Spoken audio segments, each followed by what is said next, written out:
Your data map is supposed to show everything, but in most organizations, it shows the data someone already registered. It doesn't show the rogue S3 bucket a marketing team created 14 months ago. It doesn't show the OneDrive copies of your customer database. And it doesn't show why your AI training pipeline keeps pulling from unverified sources. That's not a failure of policy. It's a failure of architecture. The invisible problem. Shadow data isn't hidden because someone is malicious. It's hidden because your governance model was never designed for visibility first. Most enterprises only see 60 to 70% of their sensitive assets. The other 30 to 40% lives outside formal governance frameworks, and it grows every day. The definition is simple. Shadow data is any unknown, hidden, or overlooked copy of sensitive information that exists outside your IT security and governance frameworks. It's not the same as shadow IT. Shadow IT is the unauthorized applications employees use. Shadow data is the information itself, the actual files and records that slip through the cracks. You can block every unauthorized app on your network and still have massive shadow data exposure because the data lives in authorized tools that nobody is monitoring. Data sprawl is the broader phenomenon. It describes the uncontrolled proliferation of data across multiple locations, systems, and devices. Shadow data is the subset of that sprawl which remains invisible to your governance teams. You can have data sprawl that you know about. Shadow data is the part you don't. The distinction matters because many organizations celebrate reducing data sprawl while their shadow data footprint continues expanding unnoticed. Data silos are another related problem. Different teams collect, manage, and store their information separately, often with limited cross-departmental access. Silos create visibility gaps that frequently harbor shadow data, but silos are usually the result of organizational structure and historical system implementations. Shadow data often emerges when employees deliberately circumvent official systems to get their work done faster. A silo is the finance team keeping customer data in a separate database that IT knows about. Shadow data is the finance analyst exporting that data to a spreadsheet and emailing it to a vendor. Understanding where shadow data hides is essential because you can't scan for what you don't know to look for. Personal devices are an obvious vector.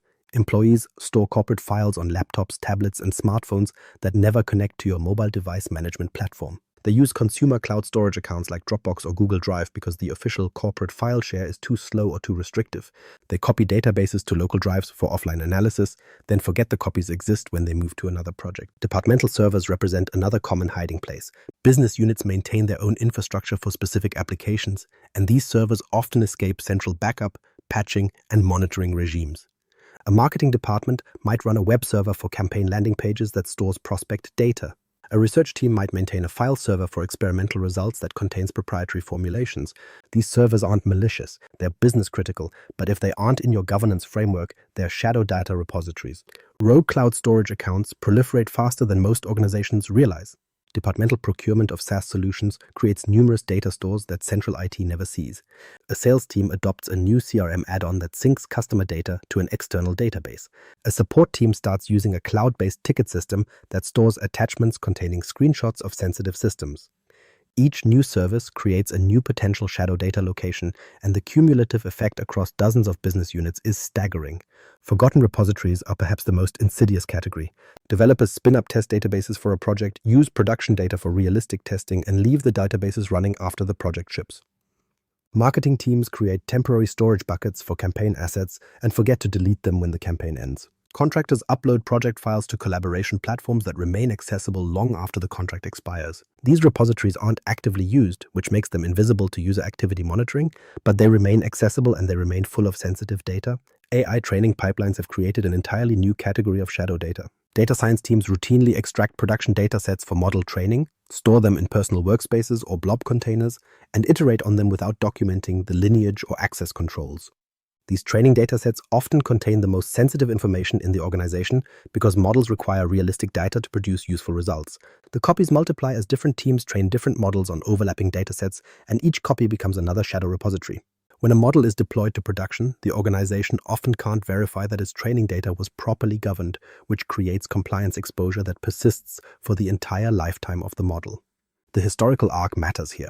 In the early days of personal computing, employees started creating local copies of databases and spreadsheets to work around mainframe limitations. That habit never went away. It accelerated with cloud computing and SaaS solutions, which let business units deploy applications and store data without involving central IT. The proliferation of mobile devices added another layer. Employees began storing and sharing sensitive corporate information on personal smartphones and tablets, often through consumer-grade applications that lacked enterprise security controls. Then the global shift to remote and hybrid work created an inflection point. Organizations rapidly deployed new collaboration tools and storage solutions without implementing corresponding governance measures, and the result was an exponential increase in unmanaged data repositories across distributed environments. When employees work from home, the boundary between corporate data and personal data blurs. Files move to home directories, family shared drives, and personal cloud accounts because that's the easiest way to access them from multiple devices. Cloud adoption added even more complexity. Business units often procure cloud services through departmental budgets rather than centralized IT governance, which creates a fragmented data landscape where information flows freely across boundaries without proper visibility or control.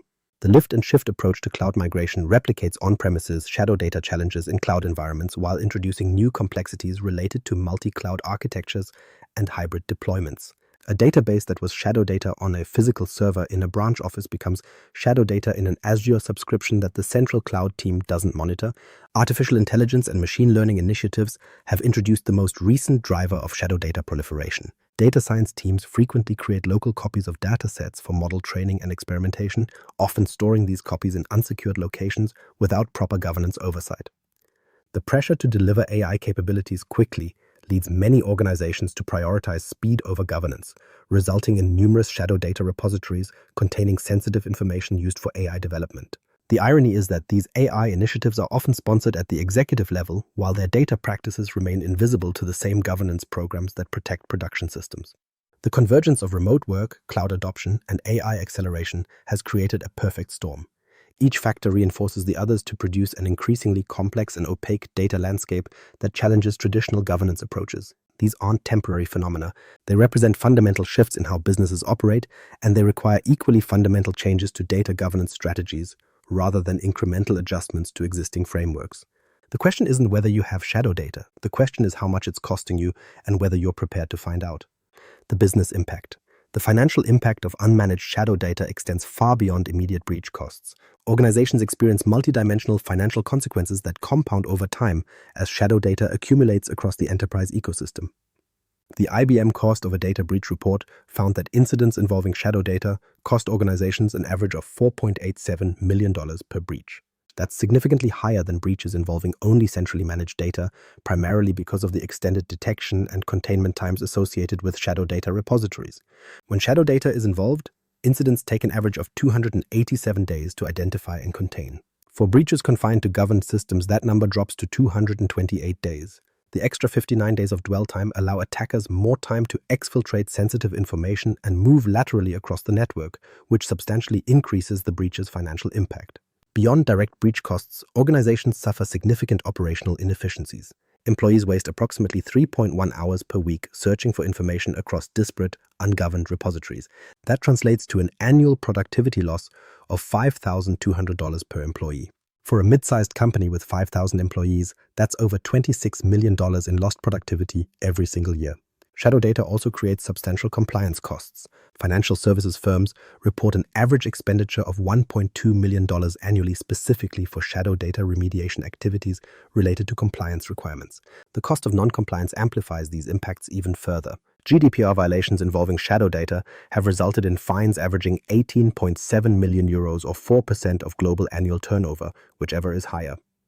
Regulators increasingly hold organizations accountable for data they claim to be unaware of, and they consistently reject claims of ignorance regarding data that should have been discovered and protected. Healthcare organizations face even more stringent requirements under HIPAA.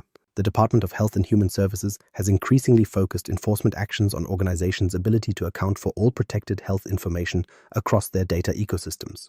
Recent settlements have included multi-million-dollar penalties specifically citing failures in data discovery and mapping. For multinational organizations, data sovereignty requirements mandate that certain categories of data remain within specific geographic boundaries. Shadow data that proliferates across cloud regions and personal devices without proper location tracking creates significant compliance risks that are nearly impossible to manage retrospectively. Financial services organizations must contend with additional regulatory frameworks including GLBR, SOX, and PCI DSS. All of these contain specific data management and protection requirements that become impossible to satisfy when shadow data exists outside governance frameworks. The evolving EU AI Act introduces additional data governance requirements specifically targeting training data for artificial intelligence systems, creating new compliance risks when shadow data is inadvertently incorporated into AI development without proper oversight. The operational inefficiencies created by shadow data represent a significant yet frequently overlooked business impact. Enterprises waste approximately 20 to 30% of their data-related operational capacity managing the fragmentation and inconsistency caused by ungoverned data repositories. Employees across departments spend an average of 19% of their work week searching for information across disparate systems, and 38% report that they frequently can't locate the data they need when they need it. Sales teams wait an average of 48 hours to access customer information stored in shadow repositories. Procurement departments experience 30% longer cycle times due to inconsistent supplier data. Product development teams report 25% longer time to market due to difficulties accessing complete, accurate product specifications. Organizations lose an estimated 8 to 12% of potential revenue opportunities annually due to slowed decision-making and missed market windows caused by data fragmentation.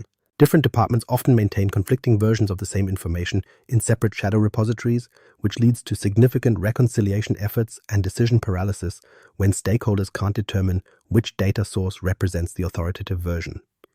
This problem is particularly acute in mergers and acquisitions, where integrating data ecosystems reveals extensive shadow data duplication and inconsistency that can extend integration timelines by 40 to 60% and increase integration costs by 25 to 35%. The lack of standardized data formats and definitions across shadow repositories also creates substantial barriers to automation. Organizations report that 65% of potential robotic process automation opportunities can't be implemented due to inconsistent or inaccessible data sources. Shadow data repositories typically exhibit 3 to 5 times higher error rates than centrally managed systems due to the absence of validation rules, cleansing processes, and quality monitoring. Reputational damage from shadow data incidents often exceeds the immediate financial consequences. Organizations experiencing breaches involving shadow data suffer 35% greater erosion of customer trust compared to breaches confined to centrally managed systems. The extended dwell time characteristic of shadow data breaches creates the impression of systemic security failures rather than isolated incidents. Customers increasingly view an organization's ability to manage its data responsibly as a proxy for overall trustworthiness, and 78% of consumers indicate they would reconsider their relationship with a company following a data breach involving information they believed was securely managed. Organizations experiencing shadow data breaches report 22% higher customer churn rates in the 6 months following an incident compared to industry averages. It takes organizations an average of 28 months to fully recover their pre-breach reputation metrics following incidents involving shadow data, compared to 18 months for breaches confined to governed systems. 65% of technology professionals indicate they would be less likely to join an organization with a history of shadow data breaches, viewing such incidents as indicative of poor technical leadership and operational discipline. This talent impact is often overlooked in breach cost calculations, but it has long-term consequences for your ability to build and retain a high-performing technical organization. The case study that brings all of this together involves a major financial services organization that experienced a significant breach in late 2025. An unsecured Amazon S3 bucket containing customer financial records had been created by a marketing team for campaign analysis, but was subsequently forgotten and left without proper access controls. The bucket contained personally identifiable information and financial data for approximately 8.7 million customers. It remained publicly accessible for 14 months before discovery. During that time, attackers exfiltrated the data and used it for sophisticated identity theft and financial fraud schemes. The immediate financial impact included a $22 million regulatory fine from multiple jurisdictions, $15 million in direct breach response costs, and $38 million in customer compensation and credit monitoring services. That totals approximately $75 million in direct costs, but the more significant impact emerged from customer attrition. The organization experienced a 27% churn rate among affected customers in the 6 months following the breach announcement, resulting in an estimated $210 million in lost annual revenue. This revenue loss exceeded the direct breach costs by nearly 3 to 1, demonstrating that the long-term business impact of shadow data breaches extends far beyond the immediate regulatory and response expenses. The breach also triggered a 34% decline in new customer acquisition during the following year, with 68% of potential customers citing the breach as a primary factor in their decision to choose a competitor.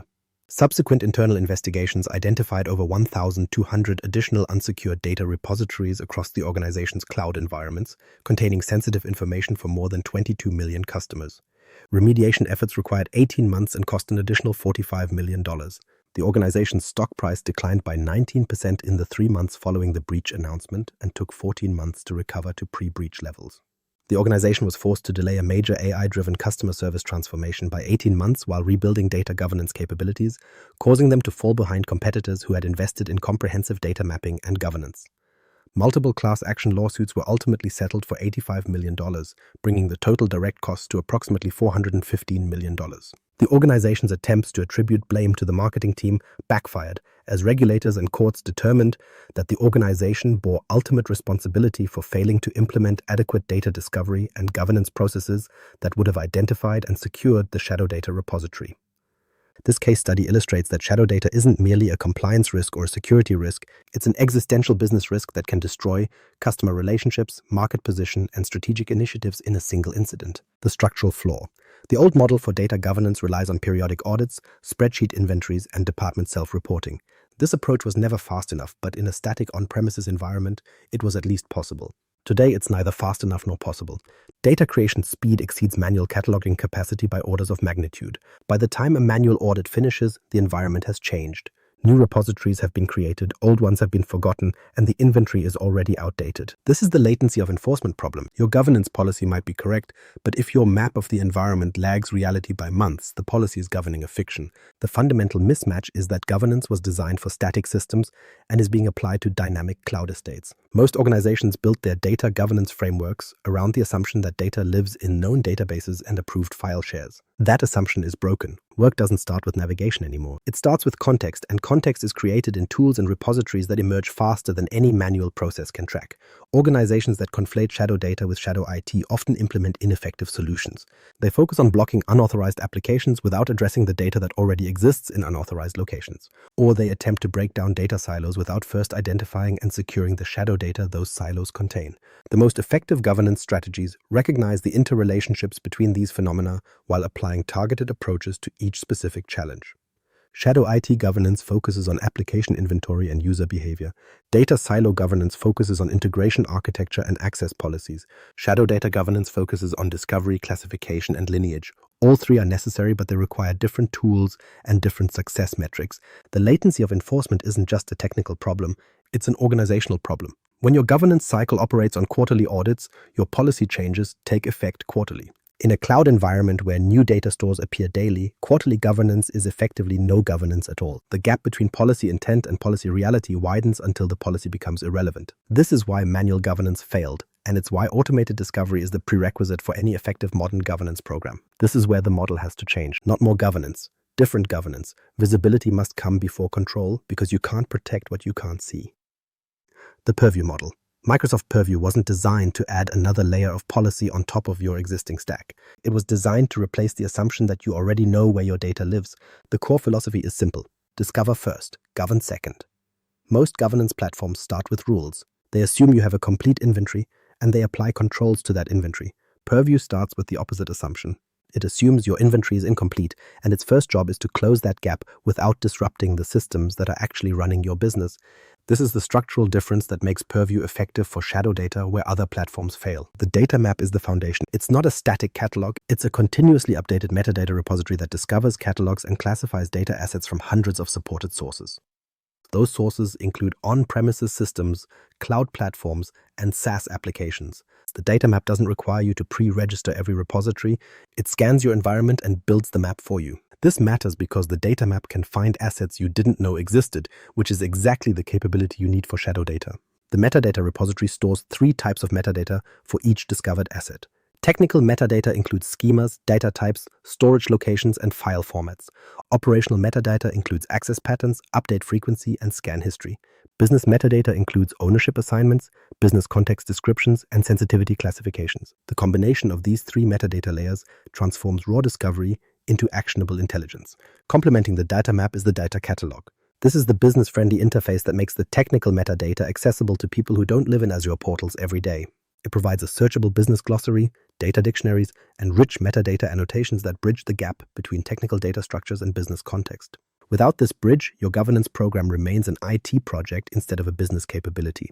Data stewards and business analysts use the catalog to find assets, understand their meaning, and determine whether they meet their needs. The classification engine is the third core component.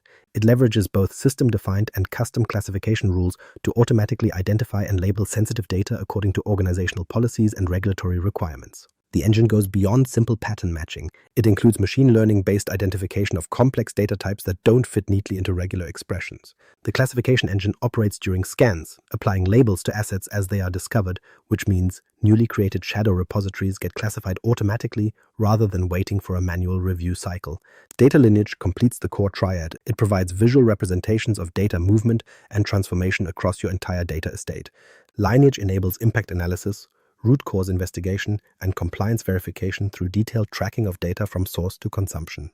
For shadow data management, Lineage is particularly valuable because it reveals how sensitive information propagates through systems you may not have known were connected. A file that starts in a governed SharePoint library might flow through an ADF pipeline into a data lake, then into a Power BI dataset, then into an analyst's personal workspace. Lineage captures that entire chain. These core components integrate with Microsoft's broader security and compliance ecosystem. That includes Microsoft Defender for Cloud, Microsoft Sentinel, and the Microsoft 365 Compliance Center. The result is a unified governance framework that spans data discovery, protection, and threat response without requiring you to rip out your existing tooling. When Purview discovers a sensitive asset, that discovery can trigger DLP policies, insider risk alerts, and conditional access rules automatically. The architecture is designed with extensibility in mind. Robust APIs and connectors enable integration with third-party data platforms, security tools, and business applications. This means you can leverage Purview within your existing technology stack rather than requiring a wholesale replacement of established systems.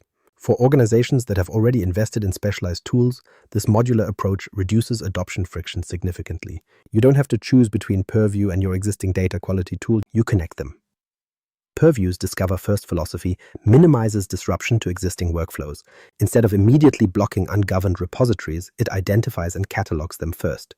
This gives you the visibility to make informed governance decisions rather than reactive policy changes that interrupt business operations.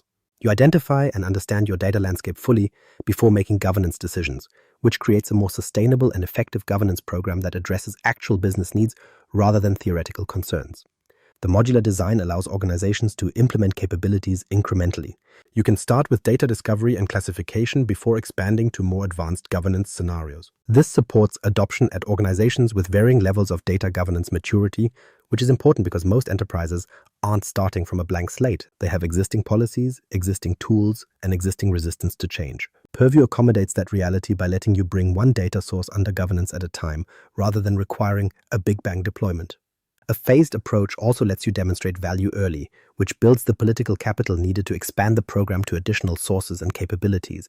The integration architecture is particularly important for organizations with existing investments in data governance tooling. Purview doesn't force you to abandon your existing data catalog, your existing DLP solution, or your existing CM. Instead, it acts as a central metadata hub that feeds these specialized tools with richer, more comprehensive data about your estate. Your existing DLP policies become more effective when they can reference Purview classification labels.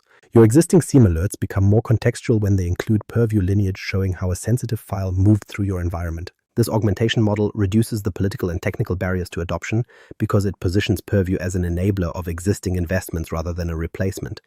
But philosophy doesn't scan your storage. The real test of any governance platform is what happens when you point it at a production environment that has never been cataloged before. Let's look at how the engine actually runs. Automated discovery. The scanning architecture in Purview connects to your data sources and extracts metadata without requiring you to move the data itself. This is a critical distinction. Purview doesn't copy your files into a central repository. It reads metadata about your files, databases, and storage accounts, then builds a searchable index from that metadata.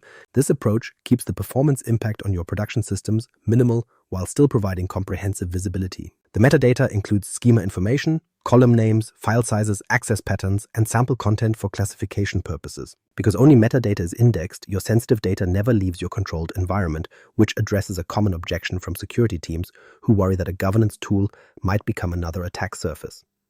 Supported sources span the entire modern data estate.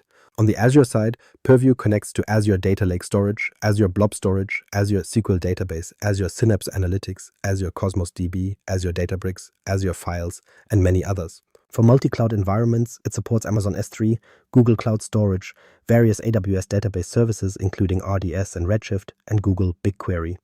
On-premises systems are covered through SQL Server, Oracle, Teradata, MySQL, PostgreSQL, and a wide range of file systems including Windows file shares and Linux NFS mounts. SaaS applications like Salesforce, SAP, ServiceNow, and Power BI are also supported. The breadth of connectors matters because shadow data doesn't respect your cloud strategy. It lives wherever business units found it convenient to store it.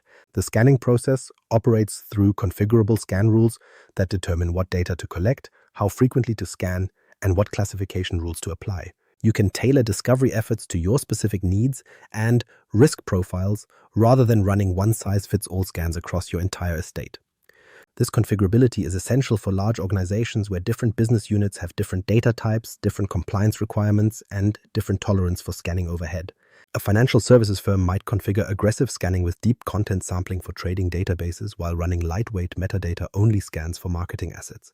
The scan configuration workflow starts with registering the data source in Purview. You provide connection details and authentication credentials, then define the scan scope. Scope determines which databases, folders, or containers the scan examines. You then select a scan rule set that specifies which classification rules to apply. Finally, you set the schedule and trigger type. The initial scan is always full, reading the complete metadata structure of the source. Subsequent scans can be incremental, reading only changes since the last scan. Automated triggers can detect newly created storage buckets and rogue databases almost instantly. When a new S3 bucket appears in your AWS account or a new Azure storage account is provisioned, Purview can be configured to scan it automatically. This prevents the accumulation of ungoverned data that characterizes traditional periodic audit approaches. In the case study we discussed earlier, the marketing team's rogue bucket remained undetected for 14 months because the organization relied on manual inventory processes. Automated triggers would have surfaced it within hours of creation. The trigger mechanism works by monitoring your cloud accounts for new resources. For Azure, Purview can integrate with Azure Event Grid to receive notifications when new storage accounts or databases are provisioned.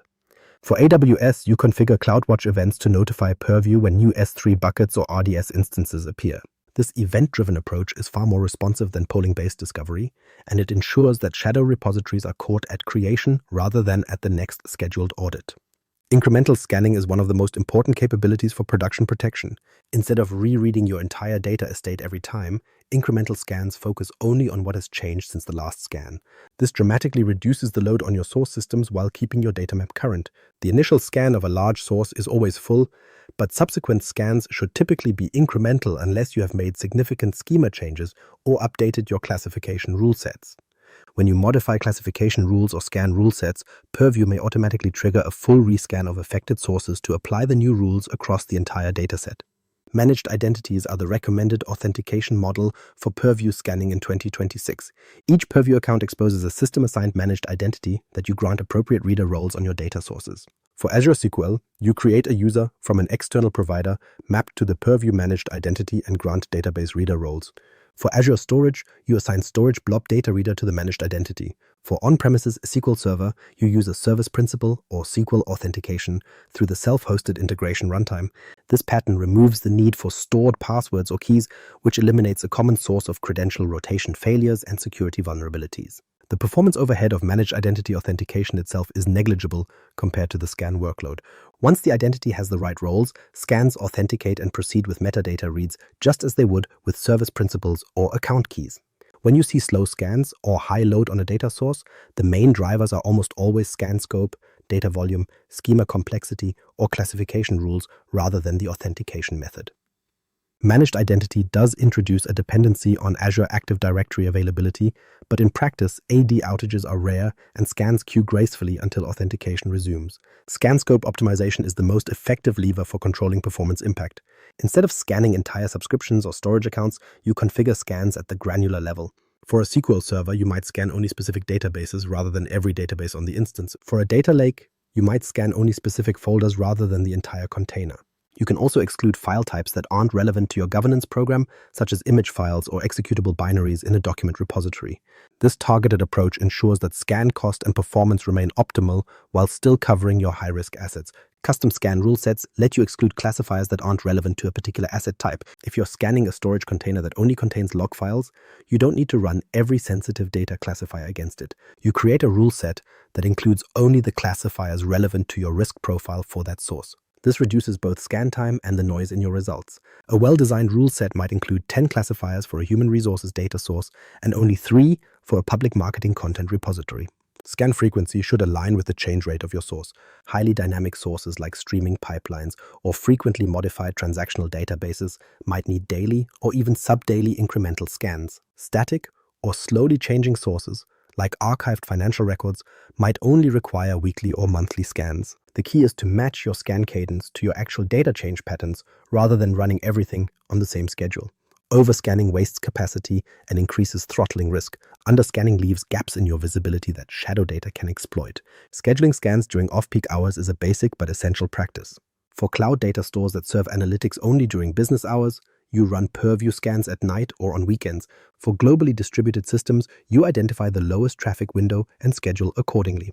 Staggering scan start times across your estate prevents the burst patterns that often trigger throttling or source system slowdowns. Instead of starting all scans at midnight, you might start database scans at 11 p.m., storage scans at 1 a.m., and SaaS scans at 3 a.m.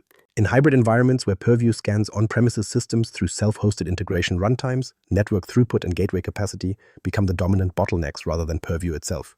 You should use multiple self-hosted integration runtimes for scale and isolation, and you should consider scanning only metadata rather than content sampling in systems where performance or regulatory constraints exist. The integration runtime is your bridge to on-premises data, and like any bridge, it has capacity limits. A single integration runtime scanning 1,000 on-premises file shares will eventually saturate its network connection. Scan execution monitoring is essential for identifying when a scan has stalled or failed silently. Purview provides scan history views that show start times, end times, and status for each scan run. You should review these histories weekly during initial rollout and monthly during steady-state operations. Failed scans are particularly dangerous because they create the illusion of coverage while leaving assets undiscovered. A scan that fails due to expired credentials on a critical database might go unnoticed for weeks if you aren't actively monitoring scan outcomes.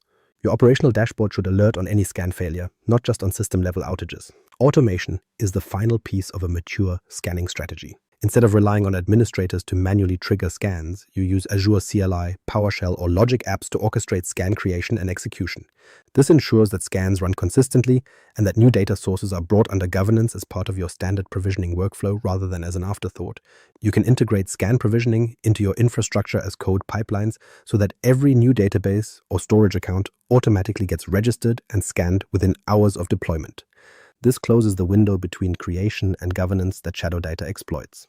A Terraform template that provisions a new Azure SQL database should include a Purview registration block that creates the scan rule set, assigns the managed identity role, and triggers the initial scan as part of the same deployment pipeline. Throttling and production protection. Scanning at scale introduces a problem most teams ignore until production slows down. The Microsoft Purview Data Map is a cloud metadata service that stores information about data sources, assets, schemas, classifications, and lineage. It's not an infinite resource. It has throughput limits, and when you hit them, the consequences cascade through your entire governance program. Throttling occurs when requests to the data map exceed the provisioned throughput capacity units. Capacity units represent how many operations the service can reliably process per unit time. When limits are hit, additional requests are delayed, rejected, or retried with backoff. Scan and ingestion jobs slow down or stall. Interactive operations like search, browse, and lineage views become sluggish during spikes. The user experience degrades precisely when your governance teams need the catalog most. Each Purview account has a base allocation of capacity units included with the account. You can request increases through Azure support quotas, but once you upgrade data map throughput, you can't downgrade it under the classic model. This makes capacity planning important for both cost and long-term architecture. Many organizations adopt a stepwise increase strategy, raising capacity incrementally based on observable load rather than jumping straight to the highest tiers. A common pattern is to start with the base capacity, monitor for throttling events during the first month of production scanning, then request a single increment that covers observed peak load plus 50% headroom. The default limit for concurrent scans per Purview account is 5. You can request an increase up to 10 through Azure support, but this requires justification based on your workload needs. Self-hosted integration runtime scenarios may be governed by separate limitations that are explicitly outside the standard concurrency table. If you attempt to start more scans than the allowed concurrent limit, you encounter throttling errors and queued or failed scan runs. The error messages typically indicate that the scan is waiting for capacity rather than failing permanently, which means your governance data arrives late rather than never arriving. Late data is still a problem for time-sensitive compliance requirements.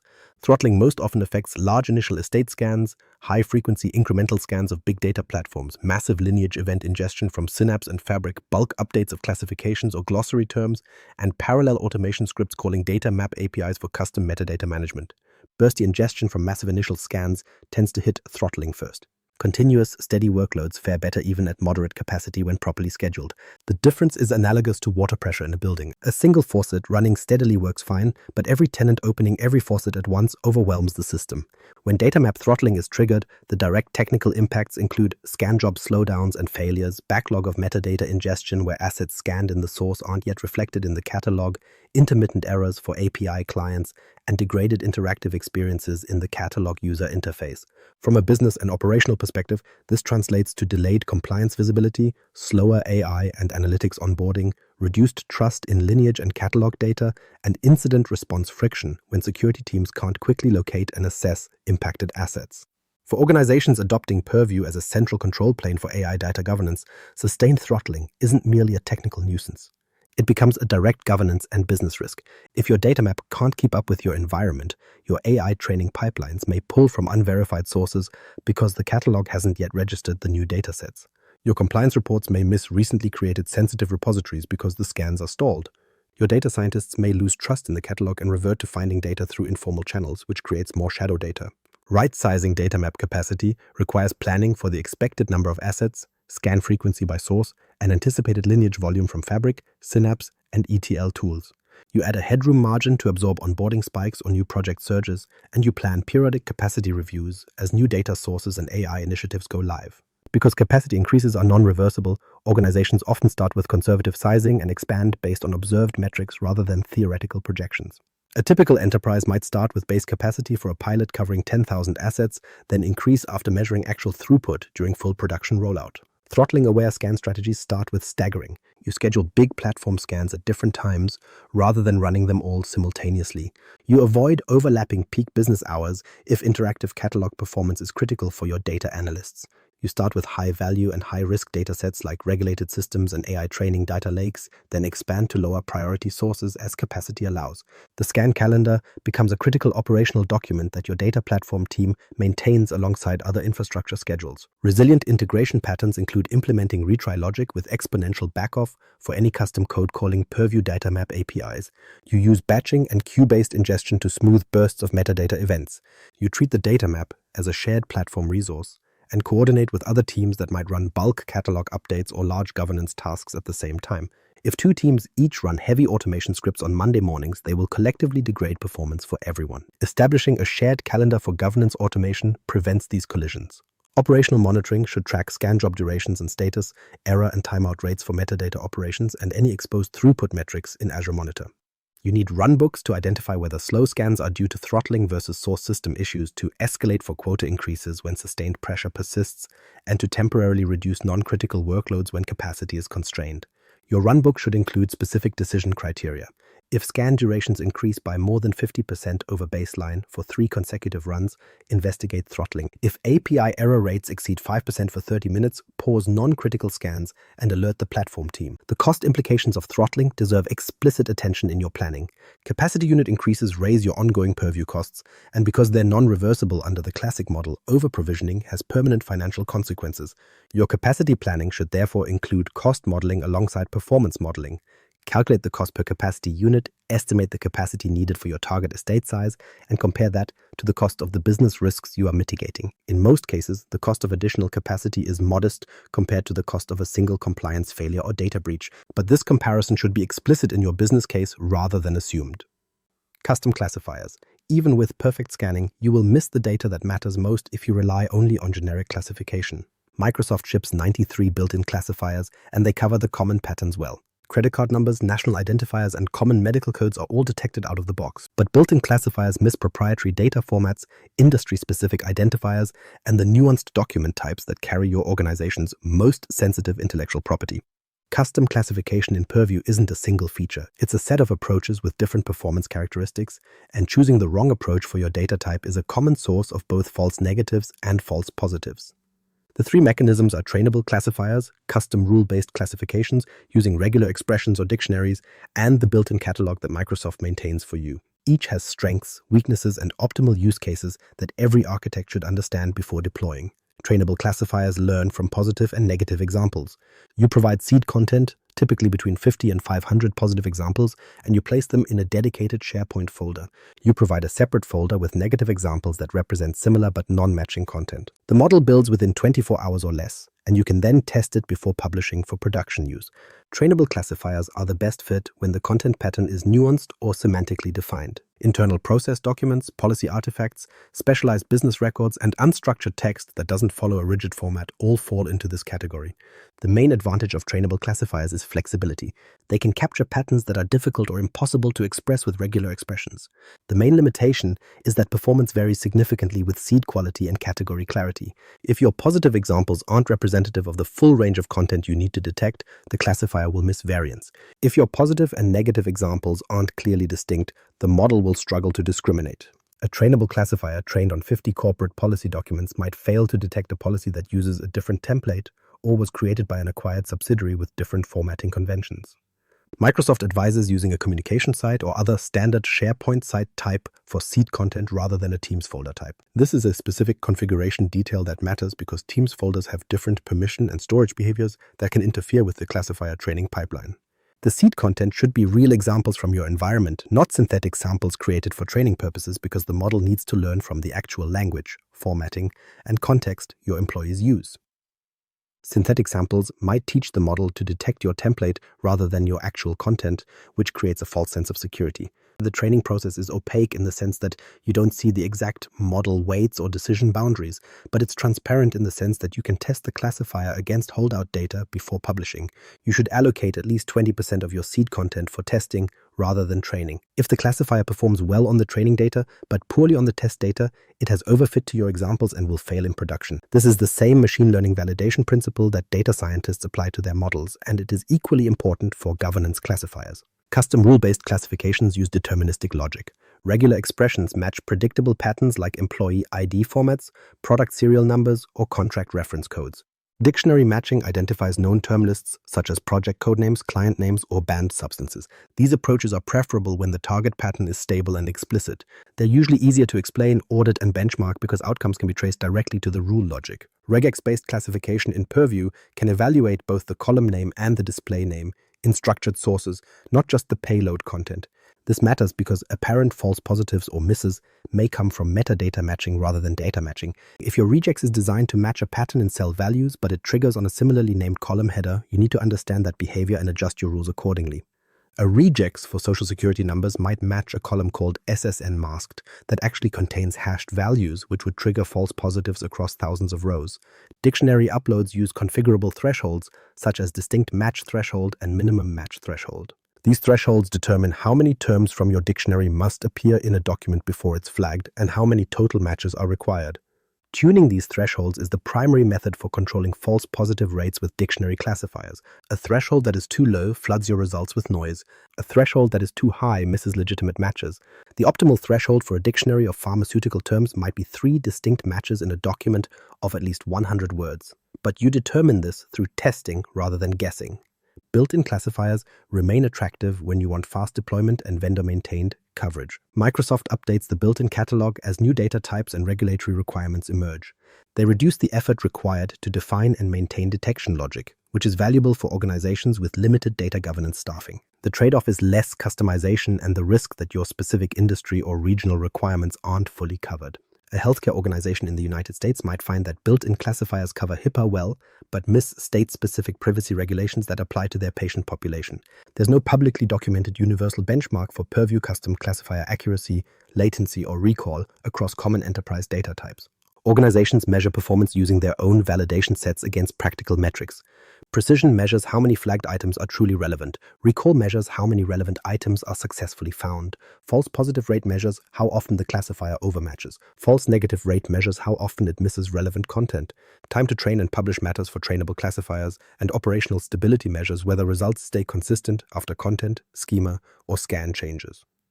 For rule-based classifiers, benchmarking involves testing regex or dictionary rules against known datasets and adjusting thresholds to reduce overmatching.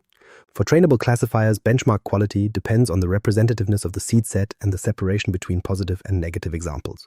The practical approach is to run your own evaluation on representative datasets and report results separately for trainable and rule-based classifiers, since they behave differently and are optimized for different content types.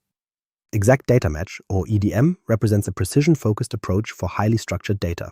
Instead of pattern matching, EDM compares content against an exact index of known values. This is particularly useful for employee IDs, customer account numbers, and other identifiers where a regex might match false positives that happen to fit the format. EDM requires more setup because you need to build and maintain the index, but it virtually eliminates format-based false positives. The trade-off is that EDM only detects values you already know about, so it can't find new instances of a pattern like a regex can. The validation workflow before global deployment is critical. Purview provides a testing sandbox where you can run classifiers against representative sample data before enabling them in production scans.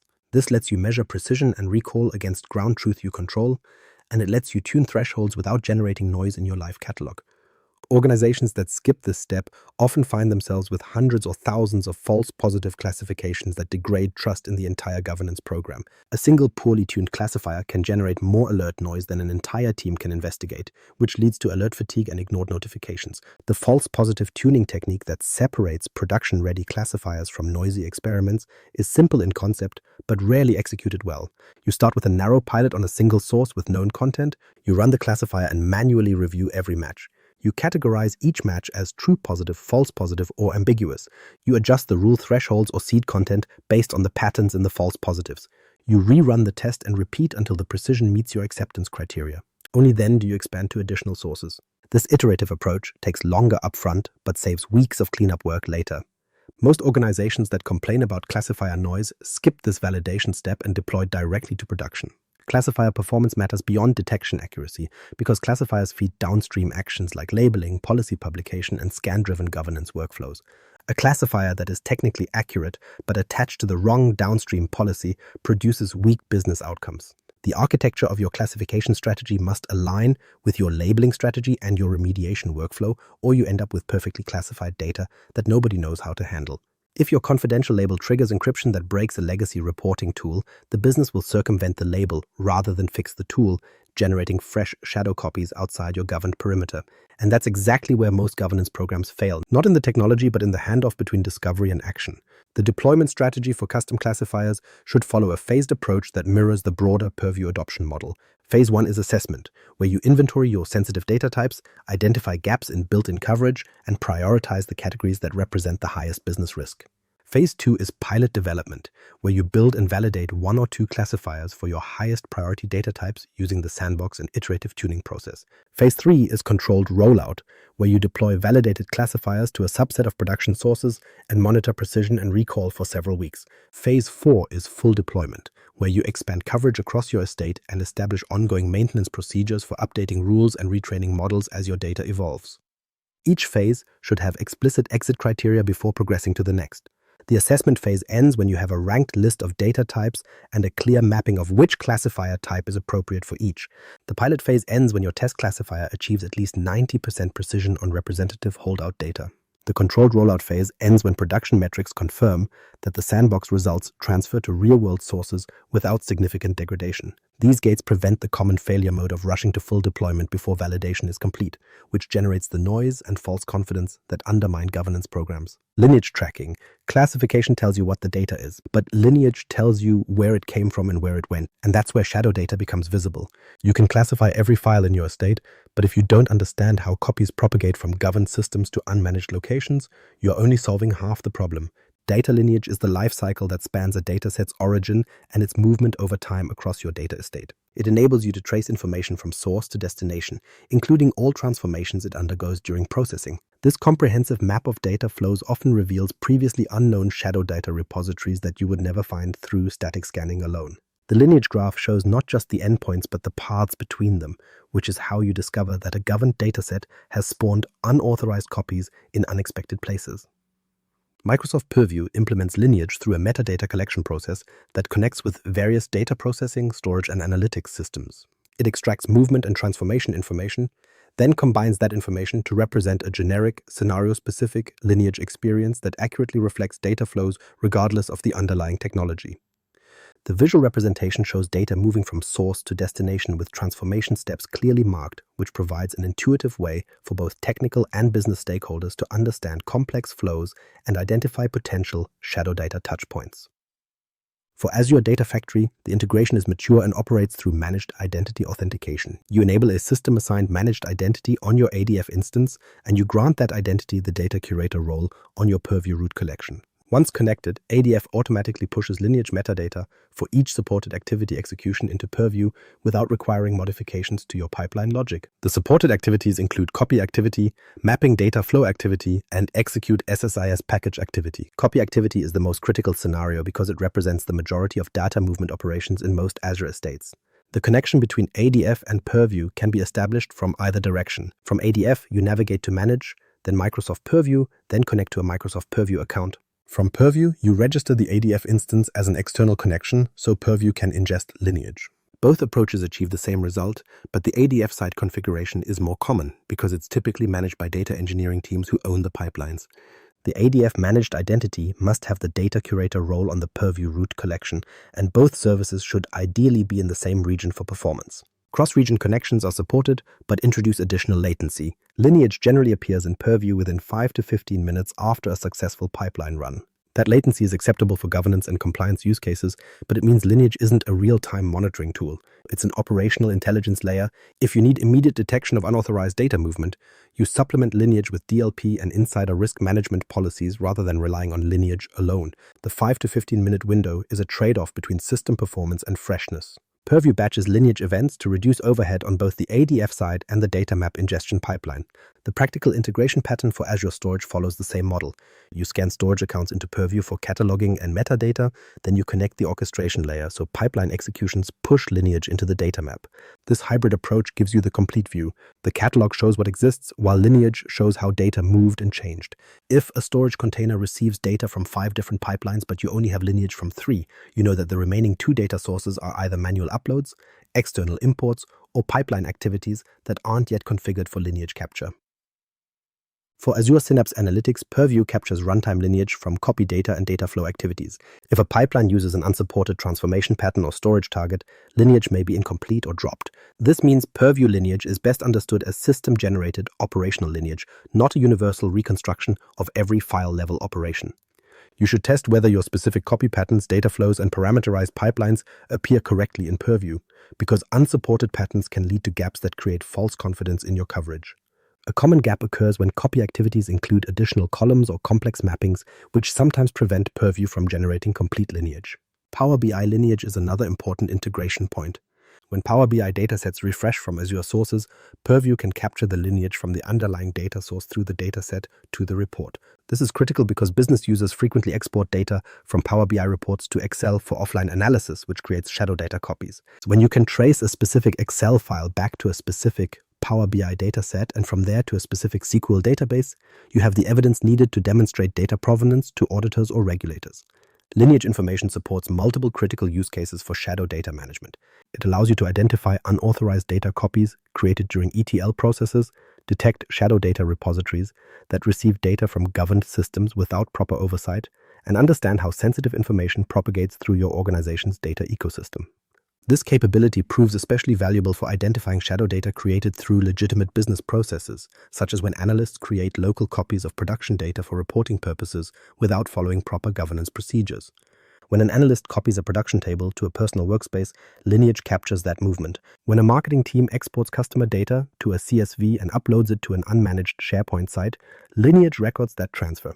When a data science team pulls training data from a governed warehouse and stores it in a personal blob container, Lineage tracks that copy. These are the exact patterns that create shadow data, and Lineage makes them visible in ways that static inventory never could. The Lineage graph also enables impact analysis. If you need to change a source schema or retire a legacy system, you can trace downstream dependencies to see which reports, datasets, and shadow copies will be affected. This prevents the accidental creation of new shadow data during migrations because you can identify every location that depends on the source before you make changes. Without Lineage, teams often create emergency copies of deprecated data sources to keep critical reports running, which generates new shadow repositories during the very migration that was supposed to reduce technical debt. Root cause analysis is another critical capability. When data quality issues appear in downstream reports, Lineage lets you trace the problem back through the pipeline to identify whether the error originated in a governed source or in a shadow repository that injected bad data into the flow. Without Lineage, you waste hours or days searching for the source of a problem that Lineage could identify in minutes. A sales report showing incorrect revenue figures might trace back to a shadow Excel file that a regional manager manually edits before uploading to the official system, introducing typos and outdated customer names. Compliance verification is the third major use case. Regulators increasingly ask not just whether you protect sensitive data, but whether you can demonstrate how that data moves through your organization. Lineage diagrams provide that evidence. They show the complete path from ingestion through transformation to consumption, which satisfies audit requirements for records of processing under GDPR and similar frameworks. When a regulator asks how personal data from a customer sign-up form reaches your analytics warehouse, Lineage provides the answer in a visual format that non-technical auditors can understand. For complex ecosystems, organizations adopt augmented Lineage patterns while still using Purview as the central hub. Custom connectors and scripts push Lineage into Purview via API for non-ADF ETL tools, on-premises systems, and third-party SaaS data movers. Where full automation isn't possible, teams manually describe certain flows using curated assets and business glossary terms.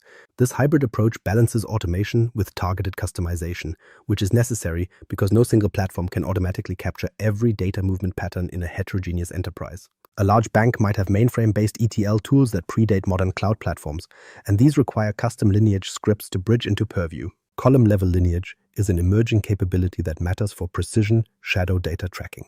While dataset-level Lineage tells you that a file moved from source A to destination B, column-level Lineage tells you that the social security number column in file A became the customer identifier column in file B. This granularity is essential for understanding exactly which sensitive data elements propagate through your pipelines because a dataset might contain dozens of columns, while only one or two carry the sensitive information that creates compliance risk. When column-level Lineage is available, your impact analysis can focus remediation on the specific data elements rather than treating the entire dataset as high risk. Purview Lineage also supports data quality insights by connecting Lineage paths to data quality scan results. When a data quality rule flags that a particular column contains anomalous values, Lineage lets you trace those anomalies back to the source system or transformation step that introduced them. This is particularly valuable for shadow data repositories, which often have lower data quality than governed systems because they bypass standard validation and cleansing processes. A downstream report that shows inconsistent customer names might trace back to a shadow Excel file that a user manually edits before uploading, introducing typos and outdated information that contaminate the official data pipeline. The relationship graph. Lineage alone is just a map. You need to know who owns the territory. The relationship graph in Purview connects disparate data points to identify hops between secure environments and unmanaged shadow repositories. It lets you pinpoint the specific owners and applications responsible for creating unauthorized data copies. The pattern repeats in nearly every organization that has shadow data. Data originates in a governed production system, moves to an unmanaged development or testing environment, then leaks to personal storage or external collaboration tools. Production to dev, dev to personal OneDrive to a consumer cloud storage account. Each hop takes the data further from governance, and each hop creates a new shadow copy that your static inventory won't detect. The pattern is so predictable that you can almost diagram it from memory once you have seen it a few times. Understanding the hop pattern is essential because each hop introduces new risks. The production system is governed, backed up, and monitored. The development environment might have relaxed access controls to make debugging easier. The personal OneDrive has no enterprise backup and no access logging. The consumer cloud account is outside your identity perimeter entirely. By the time data reaches the fourth hop, you have lost virtually all visibility and control, yet the data might still contain the same sensitive information it had in production. The 3 to 5 hop rule is a practical guideline for graph visualization. Beyond 3 to 5 hops, Lineage graphs become difficult to interpret and maintain at scale. If your data moves through more than 5 transformations or systems before reaching its final destination, you should consider breaking the Lineage visualization into segments or using summary nodes to represent complex subsystems. This keeps the graph usable for business stakeholders while still preserving the technical detail for engineering teams. A summary node might represent an entire data lake or analytics platform as a single box in the high-level view, with the detailed internal flows available in a separate drill-down diagram. Pinpointing responsibility is where the relationship graph delivers its greatest value. When Purview discovers a shadow repository, Lineage traces back through the hops to identify the application or user that created the original copy. A SharePoint site full of customer spreadsheets might trace back to a BI tool extract run last quarter. A rogue database in a dev subscription might originate from an Azure Data Factory pipeline that was never decommissioned. A personal OneDrive folder might come from a specific employee who downloaded files from a governed system. This transforms shadow data from an anonymous problem into an accountable problem. Instead of facing a sea of ungoverned repositories and wondering where to start, you can identify the specific systems, teams, and individuals that generate the most shadow data. You can then target your remediation efforts, training programs, and policy adjustments at the sources of the problem rather than treating the symptoms. A department that creates 50 shadow repositories per quarter needs different intervention than a department that creates 2. The graph gives you the data to make that distinction. Attribution also changes the conversation from blame to architecture. When you can show that a specific team creates shadow copies because the official data request process takes 3 weeks, you have an architecture problem, not a people problem. The solution is to streamline the request process, not to punish the team for finding a workaround. The relationship graph reveals these structural incentives by connecting shadow data creation to the official processes that fail to meet business needs. The relationship graph also reveals consolidation opportunities. When you can see that 3 different departments each maintain separate shadow copies of the same production dataset, you have a business case for creating a single governed data product that serves all 3 departments. Shadow data often emerges because legitimate business needs aren't met by official channels. The graph shows you where those needs are strongest, which lets you design governance improvements that reduce the incentive to create shadow copies in the first place. Another pattern the graph reveals is the ghost pipeline. These are data flows that were active in the past but have been abandoned, leaving behind stale copies that remain accessible. A quarterly reporting pipeline that copied production data to a staging area might have been replaced by a new architecture, but the old staging tables were never deleted.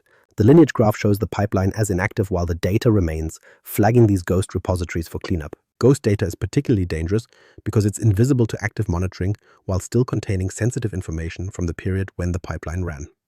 The relationship graph can also identify shadow data that enters your environment from external sources. When a vendor sends a file to a shared mailbox, which gets forwarded to a team Slack channel, which gets downloaded to a local drive, Lineage captures that external to internal flow. Many organizations focus exclusively on internal data movement and miss these external injection points. A customer complaint form that arrives via email and gets processed through 4 different personal inboxes before entering the CRM is a shadow data chain that starts outside your perimeter entirely. This is where the graph becomes more than a diagnostic tool. It becomes a forensic instrument. Temporal analysis adds another dimension to the relationship graph. By examining when data copies were created relative to business events, you can identify patterns that explain why shadow data emerges. A spike in shadow copies after a quarterly close might indicate that finance teams are extracting data for reporting because the official process is too slow.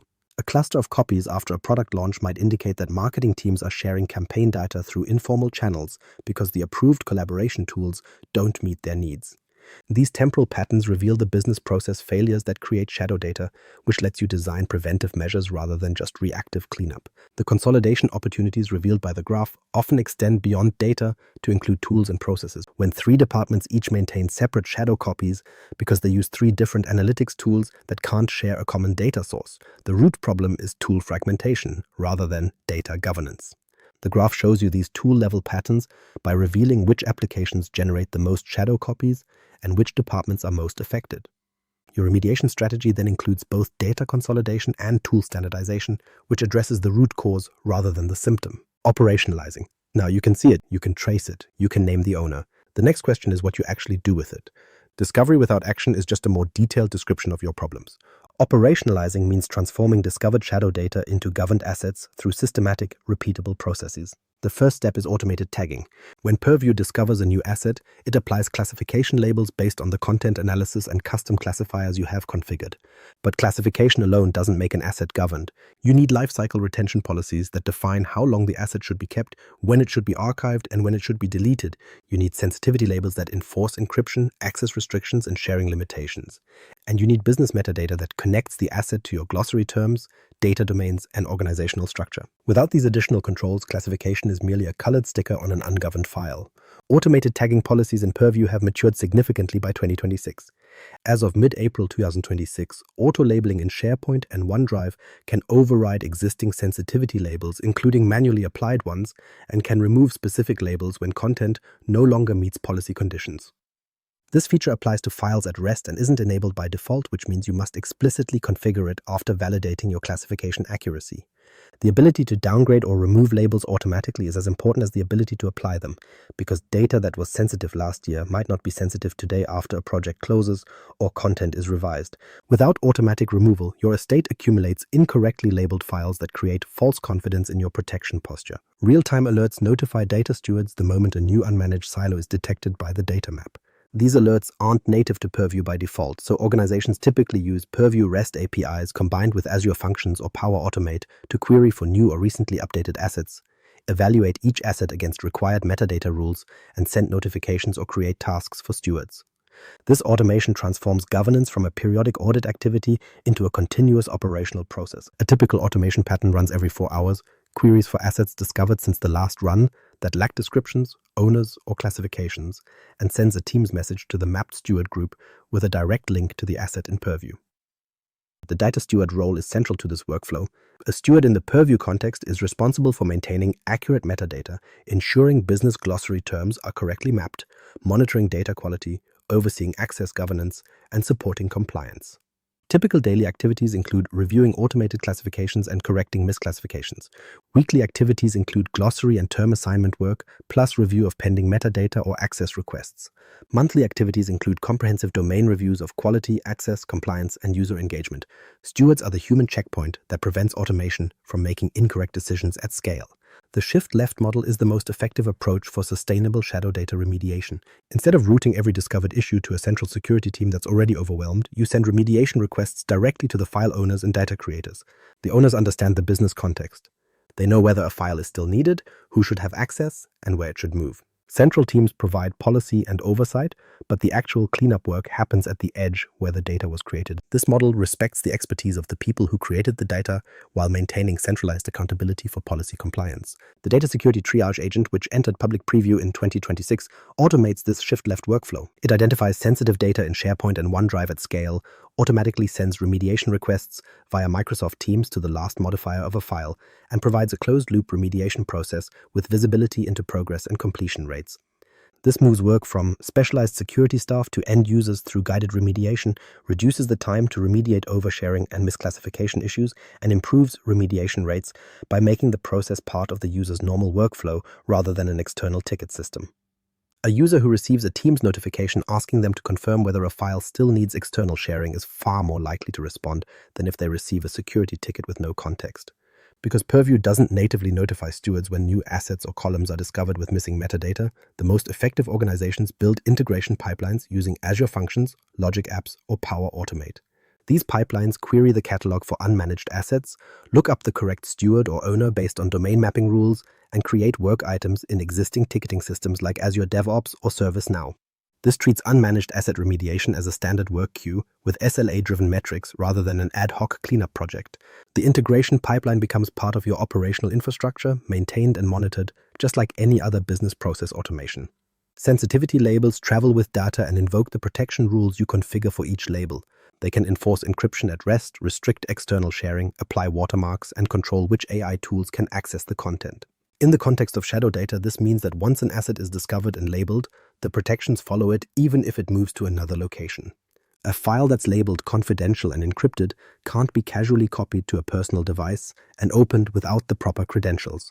The label itself becomes a governance mechanism that operates independently of the repository where the file currently resides. This is the difference between protecting a location and protecting data. The governance lifecycle for shadow data follows a clear pattern. Discover the asset through automated scanning. Classify the asset using built-in and custom classifiers. Label the asset with the appropriate sensitivity and retention policies. Monitor the asset for changes in content, access patterns, or location. And finally, retire the asset when it reaches the end of its business value or legal retention period. This lifecycle applies equally to governed assets and shadow data. The only difference is that shadow data enters the lifecycle at the discovery stage rather than the creation stage. A well-designed lifecycle prevents shadow data from accumulating by ensuring that discovered assets either get properly governed or get deleted if they have no business value. Metrics and key performance indicators transform this lifecycle from an abstract process into a measurable operational program. Effective shadow data governance programs track coverage metrics showing what percentage of discovered assets have been classified, labeled, and assigned owners. They track remediation velocity, measuring the average time from discovery to full governance. They track recurrence rates, showing how often new shadow data appears in the same locations or from the same teams after remediation. And they track risk reduction metrics like the number of overshared sensitive files, the volume of ungoverned personal information, and the percentage of AI training datasets with verified provenance. These metrics become the language you use to communicate progress to leadership, justify ongoing investment, and identify areas where the program needs adjustment. Steward productivity metrics are equally important. Track the number of assets reviewed per steward per week, the accuracy rate of automated classifications versus steward corrections, and the time stewards spend on different activity types. If your stewards spend 80% of their time correcting false positives from a single classifier, that classifier needs tuning. If they spend most of their time on metadata enrichment rather than classification validation, your automation is working well and your human capacity is being used for value-added work rather than mechanical verification. The automation pipeline itself requires operational monitoring.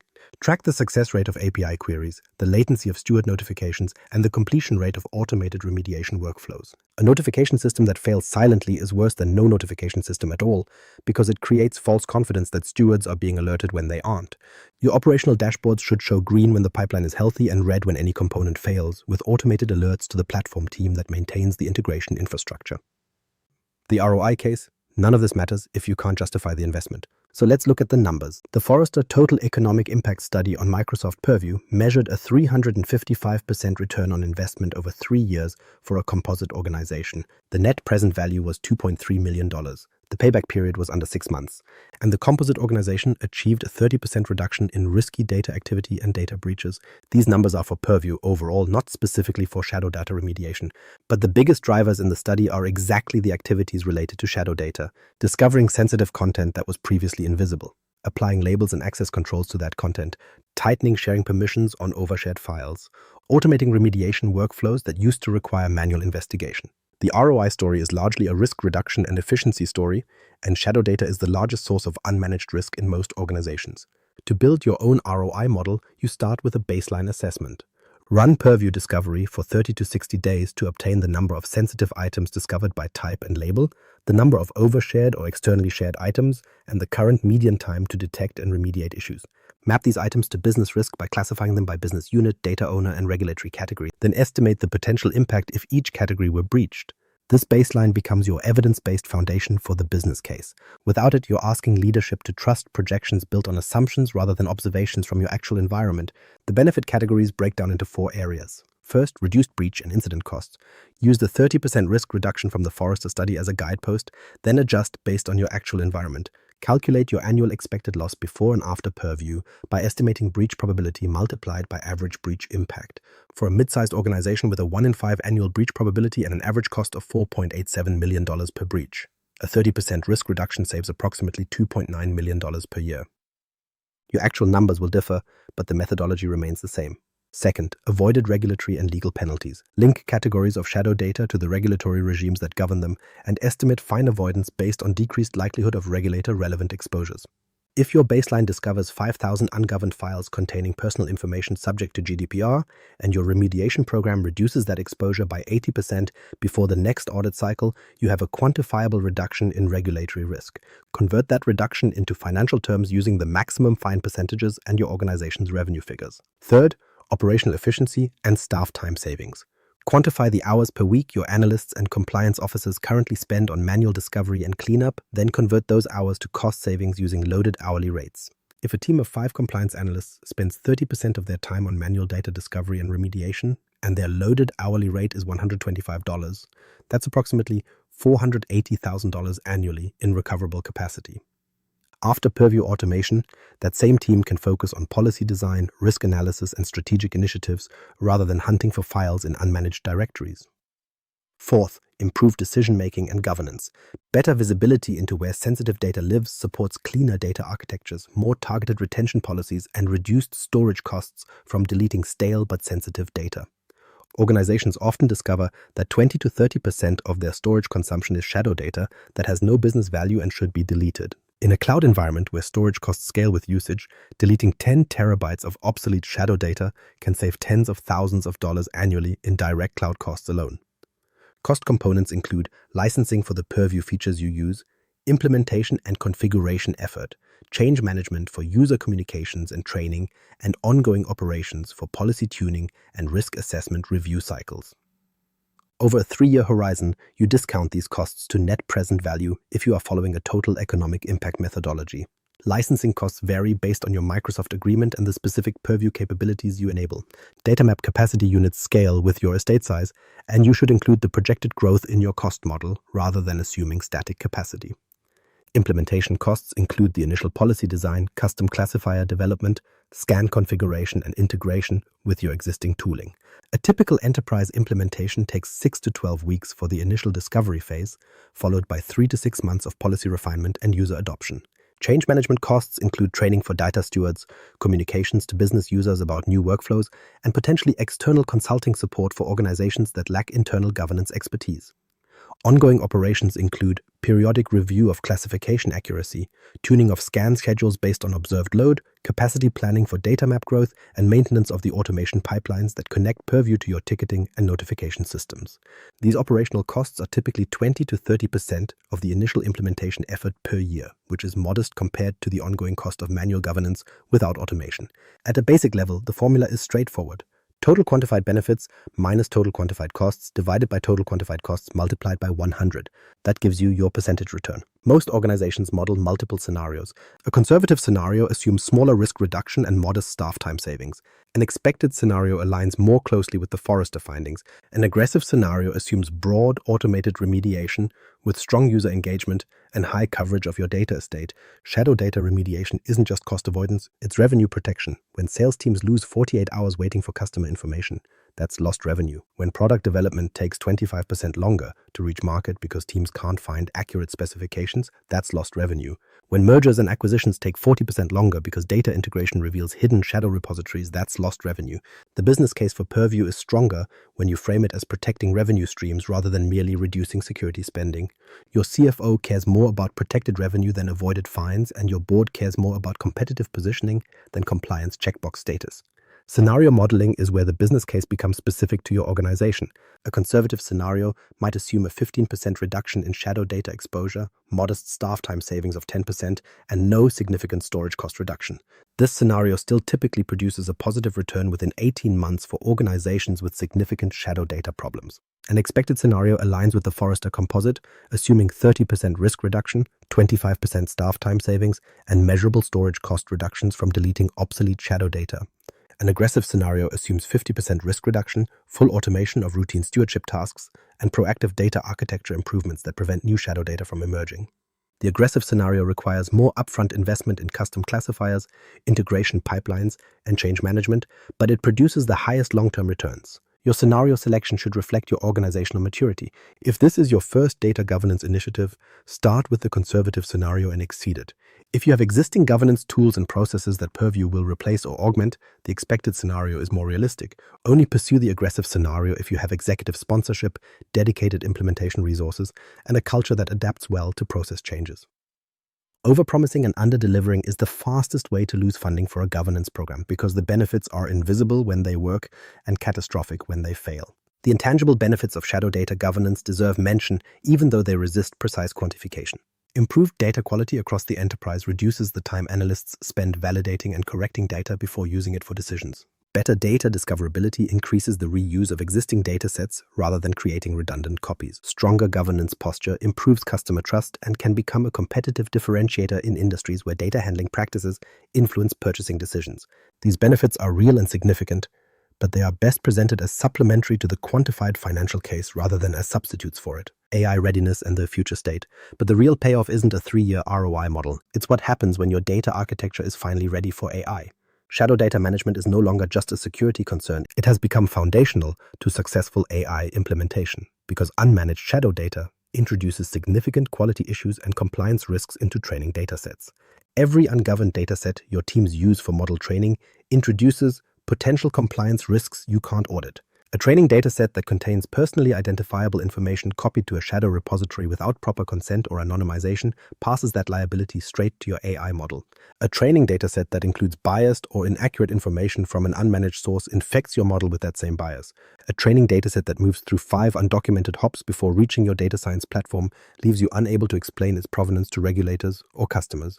The model you deploy reflects the data you feed it, and shadow data is often the lowest quality, least verified data in your organization. The EU AI Act introduces additional data governance requirements specifically targeting training data for artificial intelligence systems. It requires organizations to maintain records of the data used to train high-risk AI systems, including information about the origin, collection methods, and pre-processing of that data. Shadow data makes these requirements nearly impossible to satisfy because by definition you don't have records for data that lives outside your governance framework. A regulator asking for the provenance of your loan approval model can't accept "we aren't sure where the training data came from" as an answer, yet that's exactly the position shadow data creates. Purview governance feeds trustworthy AI data registries by providing the discovery, classification, lineage, and quality context that AI development teams need to select appropriate datasets. When a data scientist searches for training data, the Purview catalog shows them which datasets are available, how they are classified, where they came from, and whether they meet the compliance requirements for their intended use case. This prevents the common pattern where data scientists create shadow copies of production data because they can't find or trust the official sources. A data scientist who can search the catalog, filter for datasets labeled as anonymized and approved for model training, and verify the lineage back to the original source won't waste hours creating unauthorized copies. The data security triage agent and automated remediation loops that are maturing in 2026 represent the next phase of this evolution. Instead of requiring human investigators to manually trace and remediate every shadow data incident, the system identifies the problem, notifies the owner, tracks the resolution, and updates the catalog automatically. This closed-loop approach scales governance in ways that manual processes never could, and it's essential for organizations that are deploying AI at enterprise scale. Manual governance processes that work for 100 data assets break down completely at 10,000 assets, which is the scale that AI initiatives typically require. Fabric integration extends this governance model to end-to-end AI pipelines. When your data flows from Azure Data Lake storage through Synapse transformations into Power BI reports and ultimately into Azure machine learning training jobs, Purview captures the complete lineage across that chain. And this gives you a single view of how data moves from raw ingestion through transformation, through consumption, through model training, which is the level of traceability that responsible AI frameworks require. When a business user questions a model prediction, you can trace the data that influenced that prediction back through every intermediate step to its original source, demonstrating both accuracy and compliance. Microsoft 365 Copilot governance is another emerging requirement that ties directly to shadow data. Copilot can only access data that your permissions and labels allow it to see. If shadow data exists in unmanaged SharePoint sites or OneDrive folders without proper labels, Copilot might ingest that data into its training or retrieval processes, creating compliance risks that are invisible until they surface in generated content. Purview labels control which data Copilot can access, and Purview Discovery ensures that unmanaged data doesn't escape these controls by hiding in unlabeled repositories. The strategic shift is from defensive compliance to offensive data architecture. Organizations that solve shadow data first will have a structural advantage. Their AI initiatives will move faster because their data scientists will spend less time hunting for data and more time building models. Their compliance audits will cost less because they will have automated evidence of data provenance. Their breach risk will be lower because they will have eliminated the invisible repositories that attackers prefer to target. The organizations that delay will discover their blind spots through regulatory fines, failed AI deployments, or security incidents. Looking ahead, the convergence of data governance and AI governance will only accelerate. As AI systems become more deeply embedded in business processes, the quality and provenance of training data becomes a competitive differentiator. Organizations with clean, well-documented, governed data estates will build more reliable models, pass regulatory scrutiny more easily, and adapt to new AI regulations faster than competitors who are still cleaning up shadow data. The investment you make in Purview today isn't just a security investment. It's an AI readiness investment that pays dividends across every AI initiative your organization launches over the next decade. The timeline for achieving AI-ready governance varies by organization size and complexity, but a realistic enterprise roadmap spans 12 to 18 months for full implementation. Months 1 through 3 focus on discovery and baseline establishment, running Purview scans across your highest-risk data sources and building the initial classification taxonomy. Months 4 through 6 focus on custom classifier development and validation, ensuring that your automated classification accurately reflects your sensitive data types. Months 7 through 12 focus on Lineage integration and operational workflow automation, connecting the major data movement patterns and establishing the steward notification and remediation pipelines. Months 13 through 18 focus on optimization and expansion, tuning thresholds based on production metrics and extending coverage to additional business units and data sources. Each phase of this roadmap should deliver measurable value that justifies the next phase. The discovery phase should produce a report showing the volume and location of shadow data that leadership didn't know existed. The classification phase should demonstrate automated labeling accuracy that reduces manual review effort. The lineage phase should reveal data movement patterns that explain previously unexplained data quality issues. The optimization phase should show improving KPIs for coverage, remediation velocity, and risk reduction. These incremental deliverables maintain momentum and funding for a program that might otherwise lose executive attention after the initial excitement fades. Shadow data isn't a security problem to be locked down. It's a structural visibility problem to be mapped. And Microsoft Purview Data Map provides the architectural foundation for transforming invisible liabilities into governed assets without disrupting production. The organizations that master this first will operate with a structural advantage that compounds over time. If this changed how you think about data governance, follow me, Mirko Peters, on LinkedIn. Thanks for listening.